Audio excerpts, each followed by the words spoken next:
ఈ అసెంబ్లీ సమావేశాలు వాస్తవానికి ఎక్కువ రోజులు కూడా లేవు. అవును. ఎజెండా అంశాలు కూడా పెద్ద ఎజెండా అంశాలు ఉన్నట్టు కనబడట్లా. మూసీ నది, పాల్మూరు రంగారెడ్డి, పోలవరం బనకచెర్ల మీద అవును. బీఆర్ఎస్ లేవనెత్తుతున్న అంశాలు ఇవే కనపడతా ఉన్నాయి అవును. మనకి ప్రస్తుతానికి.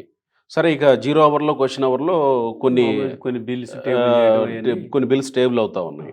అయితే ఇప్పటికిప్పుడు ఉన్న పళంగా బీఆర్ఎస్ వాకౌట్ చేయాల్సిన అవసరం నిజంగానే హరీష్ రావు చెప్తున్న కారణాలేనా?